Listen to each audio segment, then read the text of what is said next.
মাননীয় মুখ্যমন্ত্ৰীয়ে ইতিমধ্যে আমিতো ঘোষণা কৰিছে যে এইবাৰ লক্ষ্য 2 লাখ নিযুক্তি, যোৱাবাৰ 1,65,000 নিযুক্তি দিবলৈ আমি সক্ষম হলো। অহা 5টা বছৰত 2 লাখ নিযুক্তিৰ লক্ষ্য আছে। স্বাভাৱিকতে শিক্ষা বিভাগত যথেষ্টখিনি ভেকেঞ্চি আছে। বহু লোক প্ৰায় 50,000 শিক্ষক শিক্ষয়িত্ৰী অহা 5টা বছৰত তেওঁলোকে অৱসৰো গ্ৰহণ কৰিব। গতিকে তাৰ বিপৰীতে এক বৃহৎ নিযুক্তি শিক্ষা বিভাগত 5টা বছৰত পৰ্যায়ক্ৰমে হ'ব।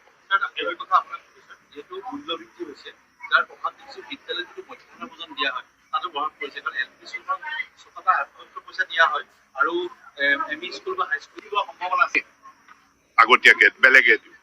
গতিকে আপোনাৰ 100 টকাৰ ভিতৰত চাউলটো সন্নিৱিষ্ট হৈ নাথাকে।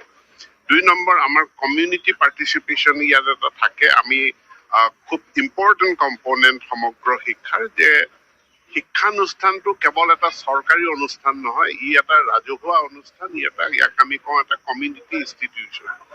আৰু এই কমিউনিটি পাৰ্টিচিপেশ্যনটোৰ ওপৰত যেতিয়া ইভালুৱেশ্যন হয়, আমাৰ গুণোৎসৱত যি ইভালুৱেশ্যন হয় বা ভাৰত চৰকাৰৰ যি পাৰফৰ্মেন্স গ্ৰেডিং ইণ্ডেক্স ইভালুৱেশ্যন হয়, আমি কমিউনিটি পাৰ্টিচিপেশ্যনটো চাওঁ।